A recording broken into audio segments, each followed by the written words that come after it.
पुरानी पेंशन बहाली की मांग को लेकर आरटीवा ने जिलाधिकारी कार्यालय के सामने किया प्रदर्शन। पुरानी पेंशन बहाल करने की मांग को लेकर आरटीवा ने जिलाधिकारी कार्यालय में प्रदर्शन कर मुख्यमंत्री को ज्ञापन के तहत आरटीवा में पुरानी पेंशन बहाली सहित किसानों के मजदूरी प्रक्रिया को रोकने जैसी विभिन्न मांगों को लेकर सरकार पर सरकारी संस्था के निजीकरण का आरोप। आज किस तरीके का प्रदर्शन जिलाधिकारी कार्यालय पर कर रहा है, क्या मांगे हैं? आरटीवा देखिए लगातार पुरानी पेंशन के लिए संघर्ष करता रहा है।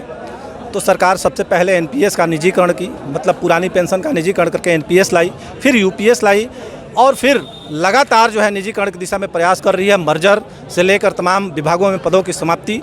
तो इस तरह से जो हमारा निम्न मध्यम परिवार है जिससे हम लोग आए हैं, यहाँ तक पहुँचे हैं, तो हमारी ही जो पीढ़ियाँ हैं, आने वाली पीढ़ियाँ हैं या हमारे जो गाँव जवार के लोग हैं, उनकी यहाँ तक कि नौकरियाँ और बच्चों की पढ़ाई लिखाई तमाम चीज़ें प्रभावित होने वाली है। तो इस दिशा में लगातार आरटीवा एनओपीएस संघर्ष करता रहा है। इसके लिए पूरे साल का कैलेंडर जारी कर दिया गया है। हम लोग यहीं नहीं रुकेंगे। ये ज़िले का कार्यक्रम था, फिर उसके बाद उपवास का कार्यक्रम है, फिर जो है दिल्ली की फिर पुनः चढ़ाई है। जैसे कि पिछले साल हम लोगों ने दिल्ली में रामलीला मैदान को भरा ही, बाहर भी उतनी दुगनी भीड़ इकट्ठी करके हमने दिखाई और प्रभाव डाला। तो सरकार यदि नहीं मानती है तो पुनः हम लोग अपनी मांग के लिए कटिबद्ध हैं और लगातार संघर्ष करते रहें। सरकार को जताने का कार्य करेंगे कि यह कहीं से भी उचित नहीं है, यह गलत है, यह सर्व समाज के लिए बिल्कुल गलत निर्णय है। सरकार को इस विषय में सोचना होगा, इसे अपने आदेश को बदलना होगा।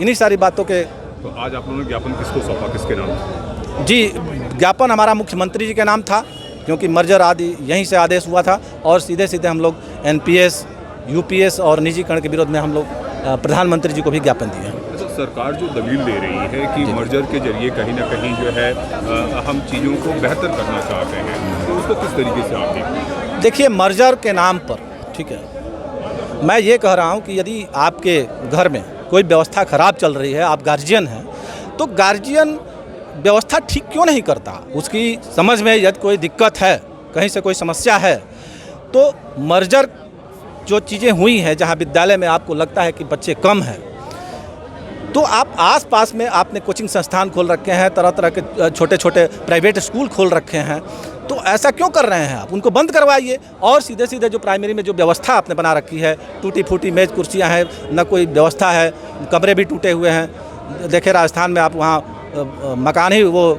स्कूल ही बस गया, वहाँ बच्चे मर गए। तो ये स्थितियाँ हैं, तो इससे निजात दिलाना किसका काम है? सरकार का ही काम है। यदि वो व्यवस्था वहाँ पर देती है बढ़िया, तो निश्चित रूप से बच्चे यहाँ आएंगे, क्योंकि अध्यापक तो हमारे बहुत ही वेल क्वालिफाइड आए हैं।